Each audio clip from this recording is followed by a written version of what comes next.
Welcome to Meet the Musician. I'm joined by Elizabeth and Ben Anderson for this episode.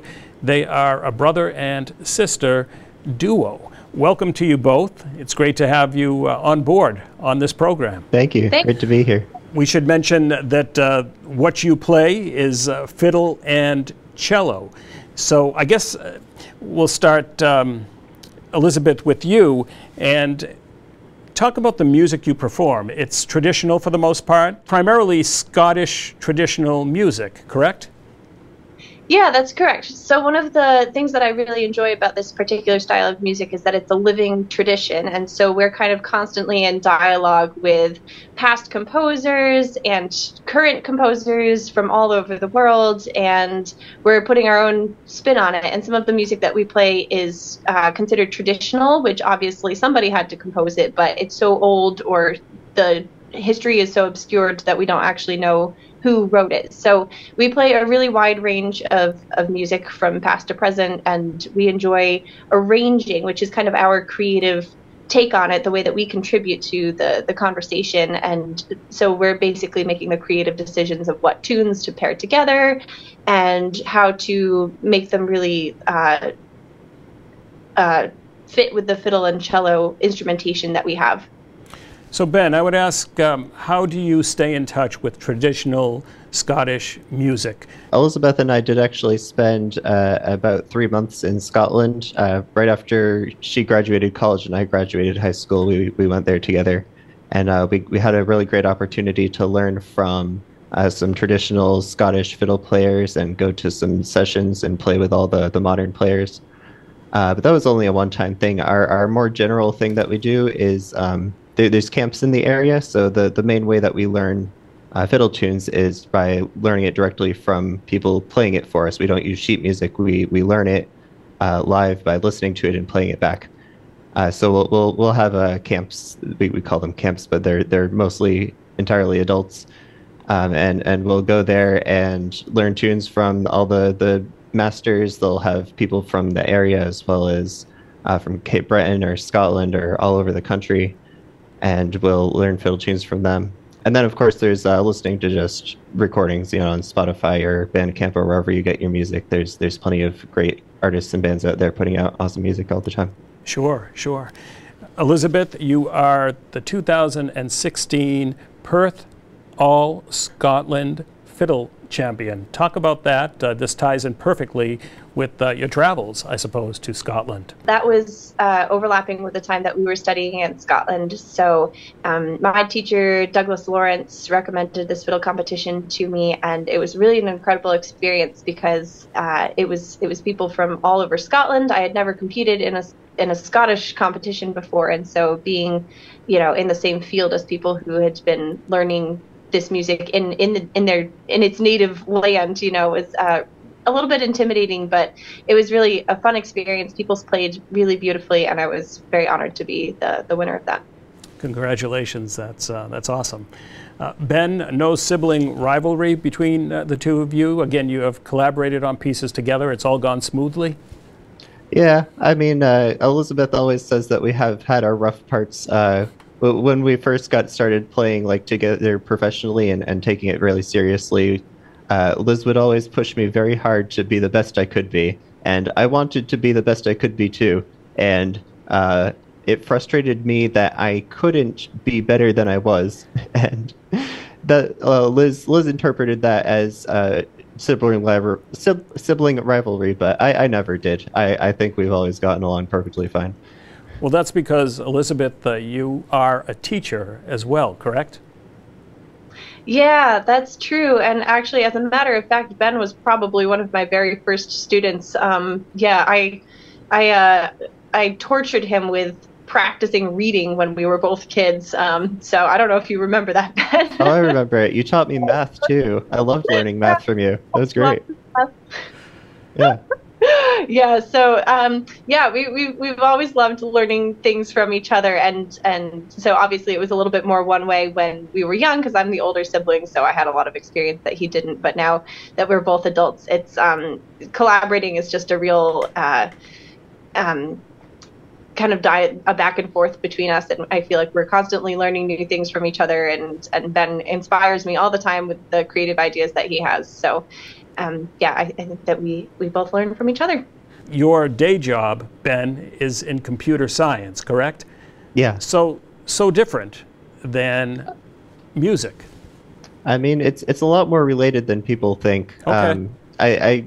There's a really large amount of people who are very serious into music and into math or computers. It's I always think of music as modular arithmetic, because you got to scale. You're going around, you're coming back to the other side. You're going across in fourths and fifths. So it really tickles the same part of my brain, I think. Music is mathematical, so there is more of a connection than than I thought, and I suppose than most folks thought. Let's talk, Elizabeth, about education at Berklee College of Music. So I did my undergraduate degree at Berklee, and that was actually in music education, which was a really great fit for me.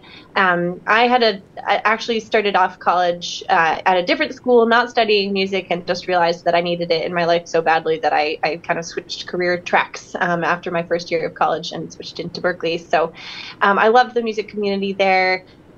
There were so many, they have an American Roots program, so there were a lot of fiddle players, a lot of traditional players, and it's just, you know, you can learn so much from your peers. I feel like I learned as much from my friends that I made there as I did from my professors. So I'm happy that I came out with the education degree, but I'm especially happy that I did it at Berklee in this community where there is so much traditional music. And I'll start with you and then I'll ask Ben, but who are your influences? And they don't have to be people that play the same instrument as you. My first fiddle love was Hanukkah Castle. She's actually a Boston area person. I think she lives in Somerville these days, and she has been on the scene for a very, very long time. She is somebody that I met my first year that I went to a music summer camp, and she just has so much passion and so much joy, and her playing is just so gorgeous that the first time I heard her, the first time I met her, I was hooked, absolutely hooked. So she is and always will be my first fiddle inspiration. And apart from that, a lot of people draw comparisons between us and Alistair Fraser and Natalie Haas. So, you know, that's very flattering, of course, because they are extremely famous. But, you know, we try to do our own thing with the music. And yeah, there's just so many amazing fiddle bands playing these days. I don't know. I can't even name all of them. We listen to a bunch of, you know, Scottish music, Cape Breton music, everything that we can get our hands on. And yeah, there's a lot happening on the scene these days. What about you, Ben? Who are your inspirations? Definitely the same ones Liz mentioned. Hanukkah Castle and Natalie Haas for me are the two biggest ones, I'd say. But like she said, I listen to music all day, every day when I'm sitting at home doing my work for my job. I'll have a playlist on of like 3,000 or so tracks, and I really listen to them. And every time I listen to them, I pay attention to something different. I'll notice a interesting chord structure or a certain voicing that they have in a certain place, and I'll constantly be picking up on that kind of thing, and always be trying to inspire myself with that. So what about genres of music? Do your interest go beyond, let's say, Scottish traditional tunes? There's a really strong connection between a whole bunch of different fiddle styles. So Scottish is obviously our main style that we play, but Irish is fairly closely related. Don't tell the Irish people because they don't like the Scots, you know. But then there's also Cape Breton, which I don't know, is it more similar to Scottish or Irish, would you say, Liz? Scottish. I would say so too, yeah. They borrow some Irish tunes, so their repertoire is sometimes a little bit of a crisscross. Yeah, and the way that they play always reminds me more of Scottish than Irish too. But Cape Breton is really its own style. It's a bouncier and heavier than Scottish is. Then there's we don't play like Appalachian or Quebecois or anything like that. What else am I missing, Liz? You encounter those tunes all the time. You know, if you're like in a jam session, there's kind of like tunes that are the hit tune of the moment, and you know, sometimes it's an old time tune, sometimes it's a Quebecois tune. So, you know, it's really fun just trying other fiddle styles. And yeah, Natalie Haas loves Scandinavian fiddle music. So. Oh yeah, I've been playing a lot of Scandinavian music recently. Yeah. I have a friend who plays the nyckelharpa, a Scandinavian instrument. So, So I would yeah, say you both of you follow folk music quite a bit. Big part of what you listen to, I would imagine. yeah. Yeah, I'd say so. I mean, I'll be honest, I enjoy myself some like candy pop sometimes, but Well, I guess any good musician appreciates musicianship regardless of the genre. Enough said? oh yeah, that's absolutely true. I would never say that Scottish is the only good music in the world. You know, I enjoy all kinds of stuff. I'm not sure that I'm as well versed in them. I couldn't, give you as much like history and background knowledge of other types of music. But I listen to the 80s station on the radio. I love classical music. I listen to a very eclectic, you know, aggregation of songs that have been recommended to me by friends and stuff like that. So it's always fun exploring what else is out there. It's also a really good way to kind of like get ourselves out of our like traditional box a little bit and explore the other sounds that we can get. Like our biggest influence, Hanukkah Castle, she loves U2, and you can hear that in her music. She's got like these soaring like lines, because U2 has that very just like just very like I don't even know, like rich sound all the time, and so she goes for that kind of string sound sometimes. So we can just be listening to some kind of song that's not even closely related to Scottish and be like, hey, could we try that? And it's really fun to see what we can translate into the fiddle and cello instrumentation and into the Scottish style. And that certainly plays into original compositions. And I suppose both of you can probably address that. Yeah, we write tunes a bit, not as much as we'd write, or not as much as we'd like to, but when we're writing tunes, we're definitely leaning more towards the Scottish style. So we'll write the Scottish tunes have a very specific structure that we'll usually follow with our tunes. I mean, we've only like gotten 3 or 4 to the point where we perform them, so I'm making a big generalization here, but we definitely go more towards the traditional side there. And then for the arrangement I think we're going to be looking at William in a bit, right? And that one is we have 2 separate tunes. One of them is very traditional sounding, but the way that we play it is and arrange it with the rest of the set that is definitely less traditional. So, it's a mix. So this is Lament for William the Bloody that we're going to listen to, right? Yeah. So the slow melody of this tune came to me as I was driving home one evening after I think I was out at a concert actually, and I just had music swirling through my head, and I'm like, this speaks to me. And I can't remember how we came up with the fast bit. Was that a collaboration or was that just me, Ben? Yeah, we wrote that together. Yeah. Yeah, we wanted to do some sort of a ramp into a fast section, and you wanted to just do a straight reel, and I said, hey, what if we make it really offbeat and weird? And you liked it, so we ended up going with that. Yeah, and it kind of has this like 7/4 feel, and that is actually really popular in the Irish music scene right now because they get inspired by Balkan music of all music. So there's like a lot of very trendy 7/8 or 7/4 kind of feeling tunes in the Irish scene right now. So that's kind of a traditional, a newer element to the traditional scene, that kind of offbeat 7 feel.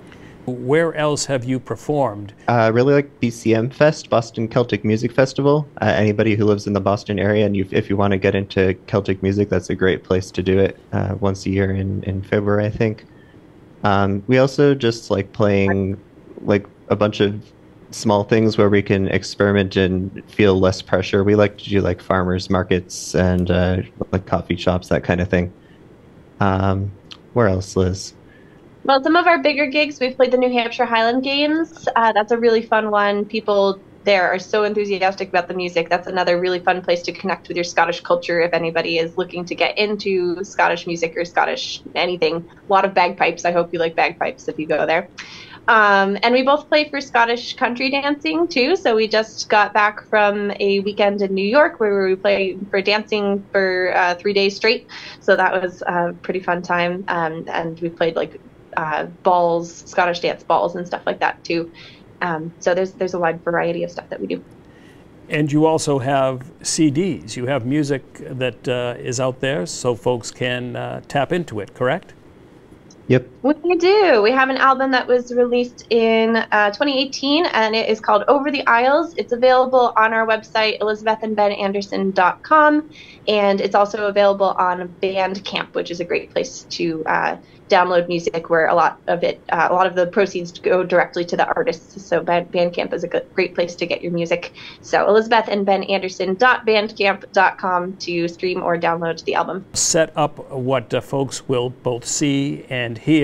A great performance by you both at the Thomas Crane Public Library recently here in the city of Quincy. Your solo composition, maybe you can talk about that. You actually asked the crowd if they knew of the television series.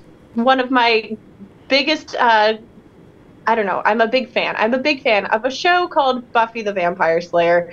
I discovered this show at a time in my life that I really needed it. It really spoke to me. So, yeah, so there's a character in Buffy the Vampire Slayer. He's colloquially known as Spike, but his vampire name is William the Bloody. This sounds so ridiculous, but it's a great show. Just trust me. So the ending, he has this character arc where he's kind of a villain at the beginning, and he kind of transforms into a hero by the time that we get to the end. And he has a very tragic and emotional kind of last scene of the whole series. And actually, a patron or an audience member came up to me after the show and actually told me that she could hear the redemption arc in the music itself, which I had never thought about before. I thought that was so clever of her. She was actually a television or movie producer, actually, I think. So kind of makes sense that she was thinking about it in a cinematic way. But yeah, so if that kind of speaks to you, definitely imagine that. But Lament for William the Bloody is the tune title, and it's got a slow bit, it's got a fast bit, and then kind of a conclusion at the end. The other tune that we will hear, and I really need to, I want you to correct me. What is considered a tune? What is a song? Is there a difference in titling these a certain way? A tune is on an instrument. A song has lyrics. So we play mostly tunes. We play one song, I think, but obviously we're not singing it. We're just playing it on our instruments. And then we also have sets, which are groups of tunes. So most of our arrangements are sets of multiple tunes in an arrangement together. These are actually traditional tunes. And the middle one, as a matter of fact, is written by a composer named Neil Gow, and he was kind of considered the father of Scottish music. He went and collected tunes from a lot of the small villages, published one of the first books of Scottish music, and he composed that middle tune. He composed a lot of music. He was also a dancing master. He would go from, kind of house to house and teach the nobility how to dance properly in the Scottish style. So that's the middle one. But we start off this set with a traditional tune called Over the Isles to America, and this is a tune that kind of spoke to us because we have some Scottish and Irish ancestry, and we spent a little bit of time in Scotland and Ireland researching our own Scottish and Irish ancestry and our connection to it. So it was several hundred years ago. We don't have any grandparents or anything in Scotland and Ireland, so it's tenuous at best, but we still are deeply connected to it.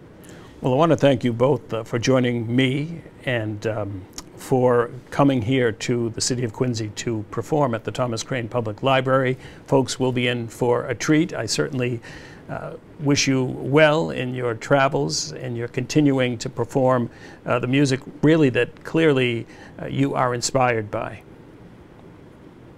Thank you for having us. Thank you so much. We really appreciate it. Thank you.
Thank you.